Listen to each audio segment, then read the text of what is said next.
오늘 매일 그대와 초대석에는 신자겸 목사의 책에 빠지다 시간으로 꾸며보도록 할게요. 지금 이 자리에 하나로 교회 담임을 하고 계신 우리 신자겸 목사님 나와 계세요. 안녕하세요, 목사님. 네, 안녕하세요. 반갑습니다. 네, 오랜만에 꿀 뚝뚝 떨어지는 좋은 목소리 들으니까 좋네요. 아니, 그동안에 왜 이렇게 안 나오셨어요?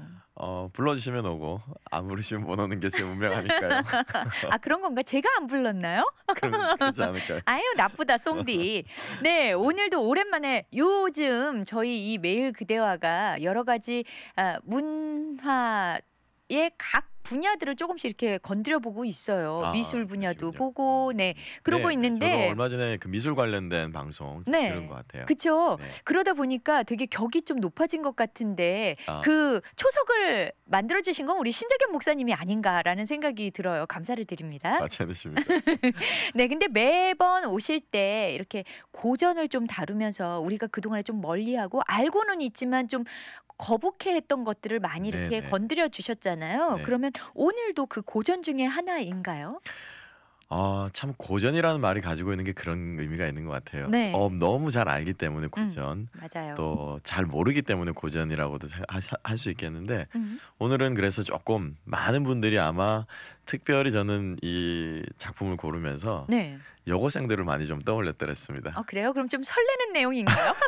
그러지 않을까 싶은데 다름 아니라 그 에밀리 브론테의 폭풍의 언덕이라는 폭풍의 소설을 언덕. 여러분과 함께 좀 네네. 너무 많이 들어봤죠. 너무 많이 들어봤고 저는 얼핏 기억하기에 무슨 그 주말의 명화 이런 데에서 좀 했던 굉장히 클래식한 영화였던 것 같아요. 여주인공이 굉장히 예뻤던 걸로 기억하는데 이름은 기억이 안 나요. 저만큼 예뻤던 것 같아요. 그렇다면 그 폭풍의 언덕 왜 어떤 면에서 여고생들이 설렜을까요? 사실 제가 이 소설을 관심 있게 보게 된 것은요. 90년대 초반에 물론 그 전에도 많이 영화가 나왔지만은 그때도 이 폭풍의 언덕이라는 제목으로 영화가 나왔더랬어요. 제가 영화 광고를 보면서 참 재밌겠다 그러고 있는데 저희 어머니께서 예순을 가까이 하시는 어머니께서 보시더니 재밌지 그러시더라고요. 그래서 정말요? 그래서 어떻게 이걸 아냐고 그랬더니 어머니께서 여고 시절에 너무 재밌게 읽으셨다고 그 말씀을 하시는 것이 아직도 제 머릿속에 생생하게 기억이 그러니까 남습니다. 여고생 하면 어머니의 그 여고생 시절을 같이 오버랩해서 좀 떠올리시나 봐요. 그러신 것 같아요. 그리고 이제 내용도 우리가 잘 아는 것처럼 로맨스에 관한 사랑에 관한 이야기고. 그래요? 근데 완전히 로맨스로만 하면은 그 명작 반열에 오른다거나 고전 반열에 오르긴 쉽지 않잖아요. 뭔가 또 다른 면이 있을까요? 맞습니다. 이 폭풍의 언덕의 가장 큰 특징이라고 한다면은 로맨스지만은 로맨스답지 않은 그 귀괴함 그리고 굉장히 광기 어린 내용들 그것이 사실 그 당시 시대로서는 굉장히 파격적인 그런 분위기였죠. 그래요. 보통 우리 뭐 로맨스 하면 그 앞에 소시가 붙지 않습니까? 달달한 맞아요. 로맨스 어떻게 이렇게 붙는 경우들이 많은데 이 폭풍의 언덕은 말 그대로 앞에 있는 폭풍이라고 하는 그 이제 집의 이름이죠. 그 단어가 암시하는 것처럼 굉장히 이렇게 노도 어린 그런 감정들도 굉장히 격하게 극단적으로 표현들이 되는 것들이 많이 있는데 그런 점에서 볼 때는 일반 로맨스하고는 조금 다른 좀 그런 부분이 있어요. 그렇군요. 그런데 그 작가 이름을 보니까 에밀리 브론테 여성이잖아요. 여성이 얼마나 그 필력이 좋으면 광기 어린 그렇게 극적으로 감정을 몰아치는 그런 글들을 쓸 수 있을까요? 그게 그 당시에 환영을 받았을까요? 이 작품이? 그 당시에 나올 때는 심지어 이제 그 자기 식구들마저도 웬만하면 한번 생각을 해보십시오. 우리 송 PD님께서 뭘 했다 그러면은 다른 사람들은 다 평가절하를 할지 몰라도 가족들은 좀 잘했다 뭐 이렇게 다 덮고 가죠. 하겠죠. 근데 그의 언니인 샬롯 브론테라고 제인 에어라고 하는 소설 알죠? 그 작가가 바로 친언니입니다. 근데 샬롯 브론테조차도 같은 소설가임에도 불구하고 아주 그것을 폄하할 정도로 아주 환영받지 못했던 그 당시 사람들은 수용할 수 없었던 그런 내용에. 그러니까 내용이나 어떤 언어 사용이나 그런 것들이 굉장히 파격적이었나 봐요. 그렇죠? 그렇다면 굉장히 궁금해지는데 어디서부터 우리가 시작을 해야 될까요? 잠깐 아까 말씀드린 그런 굉장히 파격적인 내용이 있을 수밖에 없는 점으로 하나를 든다고 한다면 아무래도 그 작가의 경험에서 모든 작품은 나오는 것이 아닐까라는 생각이 드는데 그렇죠. 예, 이 에밀리 브론테의 삶을 이렇게 조금만 들여다보면은 조금은 이해할 수 있지 않을까라는 생각이 들어요. 아, 그래요. 예. 평범하지 않은 삶을 살았군요. 그랬던 것 같아요. 예. 그러면 에밀리 브론테는 도대체 어떤 사람인가요? 1818년도에 영국의 북쪽 노르트 잉글랜드의 요크셔라고 하는 지방이 있습니다. 네. 그 지방에 1남 5녀 6남매 중에서 셋째로 태어납니다. 네. 그런데 불행하게도 3살 때 어머니가 암으로 죽게 돼요. 그러니까 거의 어릴 때부터 엄마 없이 자란 거네요. 그렇죠. 예. 그래서 이제 엄마가 없자 양육할 길도 어렵고 또 힘들고 막막하고 아버님은 가난한 목사였어요. 그래요. 그래서 이제 자녀를 양육할 길이 막막해지자 두 언니들을 먼저 기숙학교로 보내게 됩니다. 거기서 먹고 자고 하면서 교육을 받게 되죠. 네. 그리고 곧 이어서 에밀리도 6살 때 언니들과 함께 그 기숙학교에 입학해서 세 자매가 나란히 같이 생활을 하게 되는데 너무나도 안타깝게도 장티푸스가 그 학교에서 돌았고 그리고 그때 그 병으로 말미암아 두 언니가 목숨을 잃게 되죠. 어린 나이에 사람을 앞서 보내는 것이 여러 번 경험을 하게 되네요. 그렇죠. 3살 때 어머니 그리고 6살 때 두 언니들. 그래서 이제 감염의 이유 때문에 집으로 귀가 조치를 받게 되고 그 뒤로는 집에서 홈스쿨링을 받으면서 자라게 됩니다. 네. 굉장히 어렸을 때부터 내성적이었다고 그래요. 그래서 밖에 나가는 것보다도 집안에 남은 그 2명의 자매 그 중에 하나가 샤롯 브론테가이고 그래서 이 세 자매가 거의 집안에서만 노는데 주로 뭘 하고 놀았냐면은 아버님이 목사이다 보니까 사실 저희 집에도 책이 많아요. 네. 애들이 책을 장난감 삼아 놉니다. 좋네요. 그거는. 모르겠습니다. 근데 하여튼 그래서 책을 접할 기회가 많아서 어렸을 때부터 이 세 자매가 글 쓰면서 놀았다고 그래요. 그러니까 자연스럽게 그런 교육이 되어진 거네요. 네, 그런 것 같아요. 그래서 나중에는 이 세 자매가 공동 저서로 해가지고 소설을 낼 정도로 그렇게 글을 쓰면서 어릴 때 많이 놀았다고 그러고요. 네. 성격도 내성적이었는데 사실 몸도 굉장히 약했어요. 네, 그래서 가정이 아무래도 뭐 가난한 목사의 집안이고 그리고 또 어머니가 일찍 돌아가셨기 때문에 가사 일을 혼자 돌봐야 되는 가사 일을 책임져야 되는 딸들이 그렇네요. 그래서 본인은 20살 때 이제 교사로 이렇게 이제 취직을 해서 일을 하게 되는데 1년이 채 못 돼서 다시 또 집으로 돌아오게 돼요. 아파서요? 네, 아파가지고 과로로 네. 이제 휴직하게 되고 결국엔 집으로 다시 눌러 앉게 되죠. 그렇군요. 참 보니까 17이면 사실 창창한 여고생 나이인데 이미 뭐 가장의 역할도 하고 교사도 하고 또 아파서 다시 돌아오고 그것만 보더라도 평범한 삶은 아니다라는 생각이 드네요. 그렇다면요. 저희 노래 듣고 와서요. 본격적으로 좀 집중적으로 이야기 그 책에 대해서 좀 이야기를 나눠보도록 하죠. 네, 달라스 하나로 교회를 담임하고 계신 우리 신자겸 목사님 모시고요. 책에 빠지다 시간으로 돌아왔는데요. 오늘은요. 에밀리 브론테의 폭풍의 언덕에 대해서 이제 이야기를 나눠보고 있는데 저희가 도입 부분 했어요. 그러면 이제 그렇게 어려운 환경을 겪고 글을 쓰게 된 그 에밀리가 도대체 이 폭풍의 언덕을 어떻게 줄거리를 만들어 나갔는지 굉장히 궁금하거든요. 줄거리가 어떻게 될까요? 전체 이야기는 그 이야기를 하는 넬리 딘이라고 하는 그 폭풍의 언덕이라고 하는 집 이름이죠. 워더링 하이츠라고 하는 그 집의 하녀가 이제 겪었던 일어났던 이야기들을 새로운 세입자인 록 우드라고 하는 사람에게 그 집에 얽힌 전설에 대해서 이야기에 대해서 설명해주는 그런 구조로 되어 있습니다. 그러니까 제3자가 그냥 쭉 얘기를 해주는 식으로 되어 있다는 거군요. 네. 1801년 어느 겨울날 드로스 크로스 그랜지라고 하는 그 집 우리 배경이 되는 워더링 하이츠 폭풍의 언덕이라고 하는 집의 아래쪽 마을에 있는 집입니다. 그 집에 그 집을 빌리러 왔던 록 우드라고 하는 사람이 우연찮게 윗집의 윗마을에 있는 그 폭풍의 언덕이라고 하는 집을 보고 그 집을 방문을 하게 되죠. 그런데 때마침 눈보라가 심하게 몰아쳐서 그곳에서 하룻밤을 자게 되는데 로그드는 그 밤중에 밖에서 들려오는 어떤 여자의 비통한 탄식 소리에 놀라 잠에 깨게 됩니다. 네. 유령이었던 거죠. 무섭네요. 캐서린의 유령이었던 거죠. 네. 그래서 놀란 자초지종에 묻게 되고 그 집의 하녀 넬리딘으로부터 폭풍의 언덕에 얽힌 비극적인 이야기를 듣게 됩니다. 네. 영국에 히스클리프라는 고아 소년이 있는데 이 소년이 사실은 전체 소설의 이제 주인공이죠. 언덕 위의 잡초라고 하는 이름을 얻게 되는 이 히스클리프는 남자 주인공. 네. 폭풍의 언덕의 주인, 그 집의 주인인 언쇼, 라스트 네임이 언쇼인데요. 언쇼 씨가 여행을 하다가 그 아이를 그냥 데리고 옵니다. 그러니까 입양을 한 거군요. 뭐 그냥 입양이라고 할 게 그렇겠죠. 리버풀 항구에서 예외하고 있는 불쌍한 고아를 그냥 집으로 데리고 옵니다. 히스클리프라고 이름을 지어주고 키우기 시작하는데 언쇼 씨에게는 딸 캐서린이 있었고요. 오빠 힌들리가 있었습니다. 이미 자녀들이 있었네요. 네.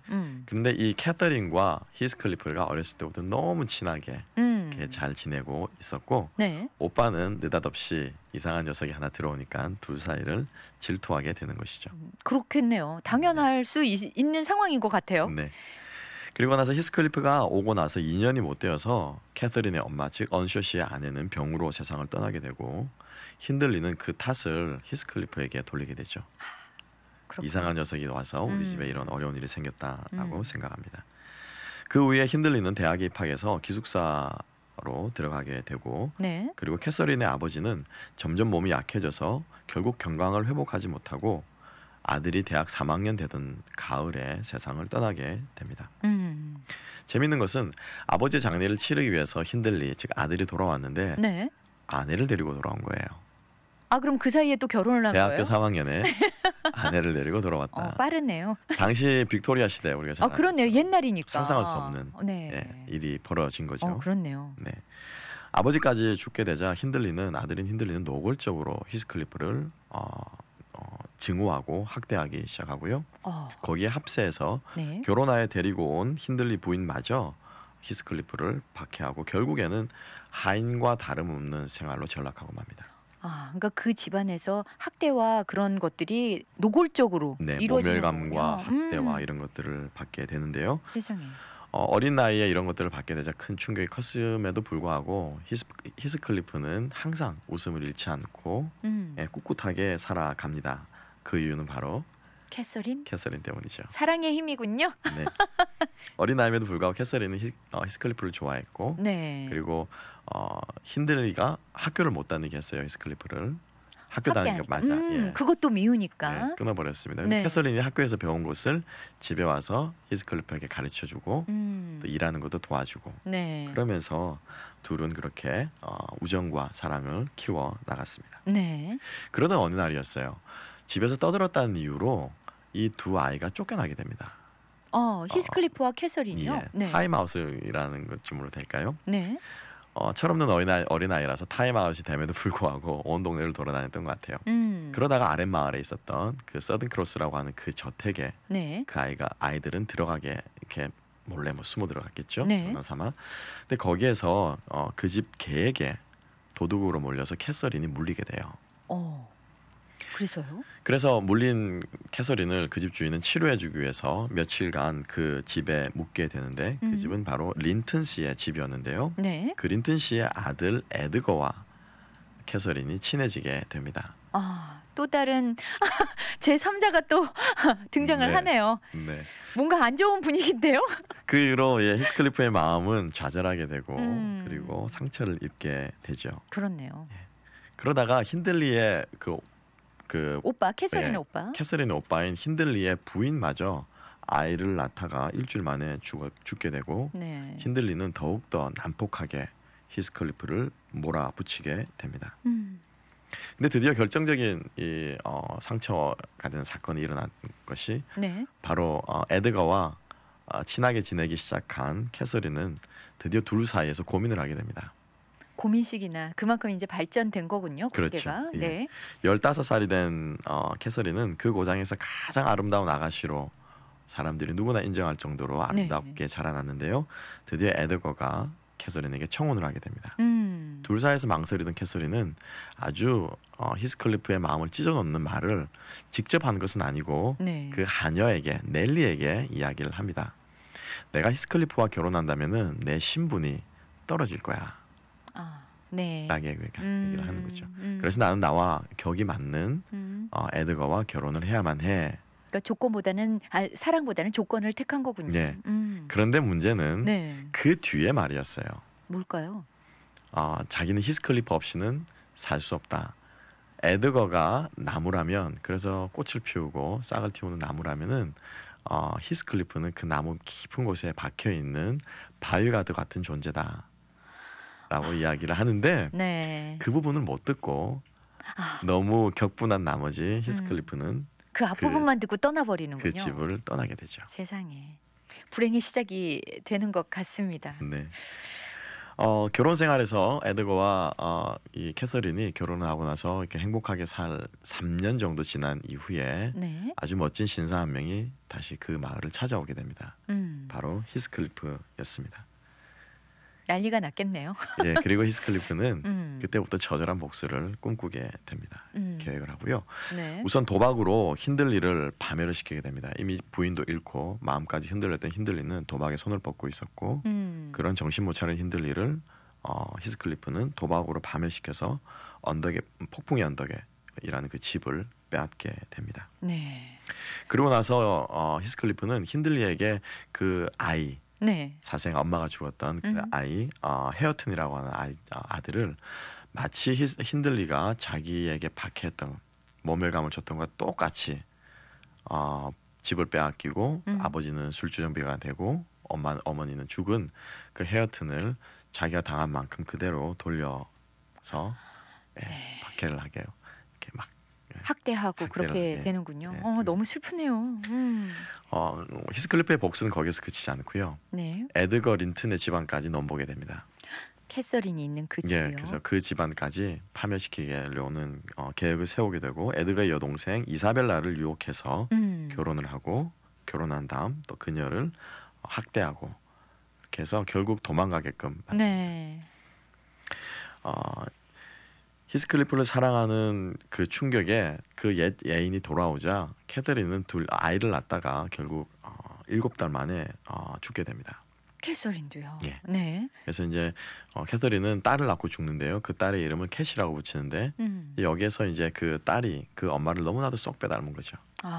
그렇군요. 네. 그 딸의 운명은 어떻게 됐을까요? 네. 이사벨라가 죽고 그리고 에드거가 데려다가 키우던 히스클리프의 아들 린튼은 아버지 히스클리프의 손에서 병량하게 성장하게 되는데 히스클리프는 자기의 아들과 이 캐시를 결혼을 시키려고 합니다.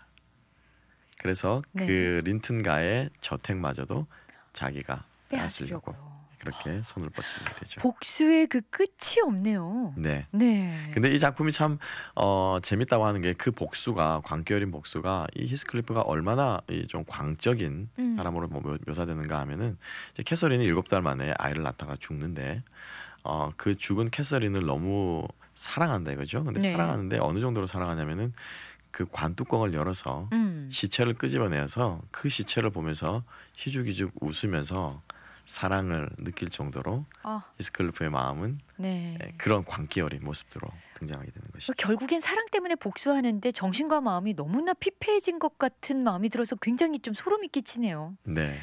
무섭습니다. 그렇군요. 여기까지가 내용이었죠. 줄거리였던 거죠. 마지막 결론 부분이 남아 있는데요. 네. 결론 부분은 또 저희가 노래를 좀 듣고 와서요. 네. 그리고 나서 정리를 하도록 하죠. 네, 저희 돌아왔습니다. 줄거리를 이렇게 쭉 간략하게 봤는데도 진짜 왜 폭풍의 언덕인가를 좀 알 수 있을 만큼 제정신으로는 볼 수 없을 정도로 굉장히 휘몰아치는 그런 줄거리인 것 같아요. 맞습니다. 네. 도대체 이 폭풍의 언덕이 시사하는 바가 뭘까요, 목사님? 일단은 그 당시에 첫 번째로 저는 이제 3가지 정도를 좀 생각을 해봤습니다. 네. 첫 번째로는 뭐냐면은 그 당시에 여류 작가들이 거의 없었어요. 아무래도 시대적으로 여성이 좀 존재감이 없던 시대니까요. 네. 근데 이 이제 이 폭풍의 언덕 때부터 이제 조금씩 여류 작가들이 등장하기 시작했는데 이 사람들이 처음에는 여자의 이름으로 내놓지를 않았어요. 왜냐하면 여자가 썼다라는 이유만으로 폄하되거나 환영받지 못하는 경우들이 있었기 때문에. 네. 그래서 이 에밀리 브론테 같은 경우만 해도 앨리스 벨이라는 익명으로 이 소설을 출간하게 됐죠. 그렇군요. 네. 그런데도 이름을 바꿔서 했는데도 불구하고 너무 파격적인 소재다 보니까 좀 환영을 못 받았다는 얘기인 거죠? 네, 그렇습니다. 아, 그렇군요. 두 번째로는 그 많은 평론가들이 문학가들이 얘기하기를 이 폭풍의 언덕은 셰익스피어 제가 제일 처음에 한번 소개드렸던 네. 셰익스피어의 리어 왕 그리고 허먼 멜빌의 모비딕과 더불어 영국 소설의 3대 비극으로 꼽힐 정도로 아주 사랑 이야기를 비극적인 네. 컨셉으로 잘 그리고 있는 작품으로 볼 수 있고요. 네. 특별히 그 당시에 많은 소설가들이 주제와 표현 기법에 있어서 보통 유쾌하고 생동감 있고 왜냐하면 굉장히 산업혁명으로 영국이 북적거리던 때였기 그렇죠. 때문에. 활기는 있던 때죠. 네. 그래서 이번 슬픈 내용이라 하더라도 굉장히 그런 코믹한 부분들이 많은데 네. 이 소설은 시종일관 그러한 우울하고 암울한 그런 분위기 가운데서 표현했다라는 점에서 당시 소설가는 굉장히 판이하게 다른 점으로 볼 수 있습니다. 그렇군요. 네. 근데 3대 비극으로 뽑힐 정도면 진짜 명작인 건데요. 네. 나중에 에밀리가 그렇게 타계하고 나서 인정을 받았다는 게 조금 아쉽네요. 그렇죠. 네, 네. 그 소설이 출간되는 그 해에 30살로 에밀리 브론테는 요절을 하게 되고요. 너무 젊네요. 네. 그리고 그의 언니마저 샤롯 브론테, 제인 에어의 작가인 네. 샤롯 브론테가 그의 친언니예요. 네네. 그 샤롯 브론테마저도 출판된 그 소설의 서문에서 참 소설 서문에다 할 말은 아닌 것 같은데 어줍지 않은 작업장에서 간단한 연장으로 하찮은 재료를 다듬어 만든 것.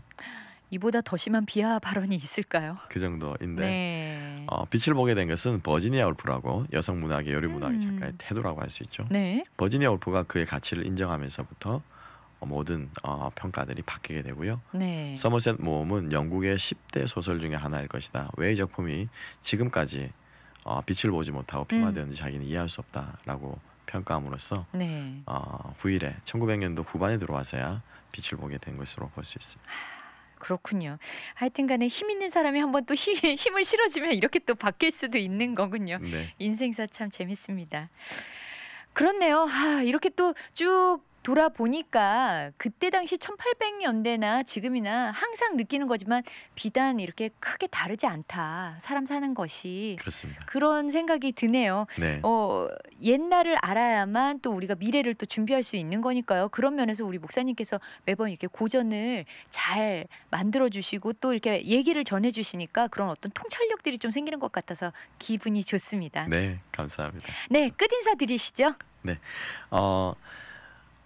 많이 알려져 있는 소설이지만 또 실제로 그 작품 한 구절 한 구절을 읽다 보면은 제가 여기서 다 말씀드리지 못한 그 묘미들, 재미들 네, 빠지실 수 있을 것 같고요. 왜 이 영화가 헐리우드에서 7편이 넘는 영화로 만들어졌으며 네. 심지어는 TV 드라마로까지 쓰여졌는지를 잘 알 수 있게 될 것 같습니다. 그래서 네. 올여름에는 책 한 권쯤 특히 폭풍의 언덕을 한 번쯤 여러분들 읽어보시면 어떨까 라는 생각이 그렇네요. 듭니다. 네. 그러면 아마 서늘해지고 좀 무더위를 식힐 수 있지 아마 남양 특집으로 딱 적히지 않을까 싶기도 합니다. 그렇네요. 네, 우리 목사님도요 감사드리고 또 긴 여름 아주 건강하게 잘 나시길 바랄게요. 감사드려요. 네, 감사합니다.